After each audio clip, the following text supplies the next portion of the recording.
Clip number 1216۔ اس clip میں آپ قرآن پاک کی سورہ فاطر کی آیت نمبر 38 سے 40 تک کی تلاوت، ترجمہ قرآن اور تفسیر قرآن صراط الجنان سماعت فرمائیں گے۔ بسم اللہ الرحمن الرحیم۔ ترجمہ، اللہ کے نام سے شروع جو نہایت مہربان رحمت والا ہے۔ ان اللہ عالم غیب السماوات والارض انہ علیم بذات الصدور۔ ترجمہ، بے شک اللہ آسمانوں اور زمین کی ہر چھپی بات کو جاننے والا ہے، بے شک وہ دلوں کی بات جانتا ہے۔ ان اللہ عالم غیب السماوات والارض، بے شک اللہ آسمانوں اور زمین کی ہر چھپی بات کو جاننے والا ہے، یعنی آسمانوں اور زمین میں جو چیزیں بندوں سے غائب اور ان سے مخفی ہیں ان تمام چیزوں کو اللہ تعالیٰ جانتا ہے۔ جب اس کی شان یہ ہے تو اس پر کفار کے احوال کس طرح مخفی رہ سکتے ہیں؟ اللہ تعالیٰ جانتا ہے کہ اگر اب بھی انہیں دنیا میں لوٹا دیا جائے تو وہ کفر ہی کریں گے، اور بے شک اللہ تعالیٰ دلوں کی بات جانتا ہے۔ هو الذي جعلكم خلائف في الأرض فمن كفر فعليه كفره ولا يزيد الكافرين كفرهم عند ربهم إلا مقتا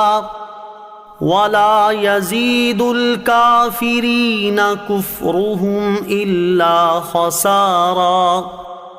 ترجمہ، وہی ہے جس نے تمہیں زمین میں پہلے لوگوں کا جانشین کیا، تو جو کفر کرے تو اس کے کفر کا وبال اسی پر ہے، اور کافروں کے حق میں ان کا کفر ان کے رب کے پاس غضب ہی کو بڑھاتا ہے، اور کافروں کے حق میں ان کا کفر ان کے نقصان میں ہی اضافہ کرتا ہے۔ هو الذی جعلکم خلائف فی الارض، وہی ہے جس نے تمہیں زمین میں جانشین کیا۔ آیت کا خلاصہ یہ ہے کہ اللہ تعالیٰ نے ہی تمہیں زمین میں پہلے لوگوں کا جانشین کیا اور ان کی جائیداد اور ان کے قبضے میں موجود چیزوں کا مالک اور ان میں تصرف کرنے والا بنایا، اور ان کے منافع تمہارے لیے مباح کیے تاکہ تم ایمان و طاعت اختیار کر کے شکر گزاری کرو۔ تو جو کفر کرے اور ان نعمتوں پر شکر الہی نہ بجا لائے تو اپنے کفر کا وبال اسی کو برداشت کرنا پڑے گا، اور کافروں کا کفر ان کے رب عز و جل کے پاس غضب ہی کو بڑھاتا ہے، اور آخرت میں کافروں کا کفر ان کے نقصان میں ہی اضافہ کرے گا، کیونکہ اس کی وجہ سے وہ جنت سے محروم کر دیے جائیں گے۔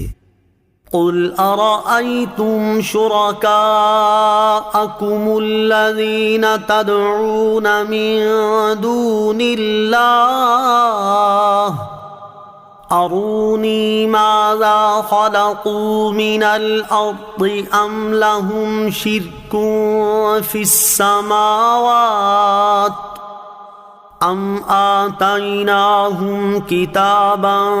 فہم علی بینۃ منہ بل ان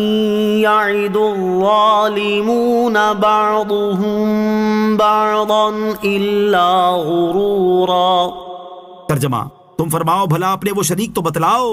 جنہیں تم اللہ کے سوا پوجتے ہو، مجھے دکھاؤ کہ انہوں نے زمین میں کون سا حصہ بنایا ہے، یا آسمانوں میں ان کی کوئی شرکت ہے، یا ہم نے انہیں کوئی کتاب دی ہے کہ وہ اس کی روشن دلیلوں پر ہیں، بلکہ ظالم آپس میں ایک دوسرے کو دھوکے فریب کا ہی وعدہ دیتے ہیں۔ قل، تم فرماؤ، یعنی اے حبیب صلی اللہ تعالی علیہ وآلہ وسلم، آپ اپنی قوم کے مشرکین سے فرما دیں کہ جن بتوں کو تم اللہ تعالیٰ کا شریک ٹھہراتے ہو اور اللہ تعالیٰ کے سوا ان کی پوجا کرتے ہو، مجھے دکھاؤ کہ انہوں نے زمین میں سے کون سا حصہ بنایا ہے، یا آسمانوں کے بنانے میں ان کی کوئی شرکت ہے جس کی وجہ سے وہ معبود ہونے میں اللہ تعالیٰ کے شریک ہو گئے، یا اللہ تعالیٰ نے ان مشرکین پر آسمان سے کوئی کتاب نازل کی ہے جس نے ان کے سامنے بیان کیا کہ اللہ تعالیٰ نے کسی کو اپنا شریک بنایا ہے، اور مشرکین اپنے شرک کرنے میں اس کی روشن دلیلوں پر عمل پیرا ہیں۔ ان میں سے کوئی بھی بات نہیں، بلکہ ظالم لوگ آپس میں ایک دوسرے کو دھوکے فریب کا ہی وعدہ دیتے ہیں کہ ان میں جو بہکانے والے ہیں وہ اپنی پیروی کرنے والوں کو دھوکہ دیتے ہیں، اور بتوں کی طرف سے انہیں باطل امیدیں دلاتے ہیں کہ بت ان کی شفاعت کریں۔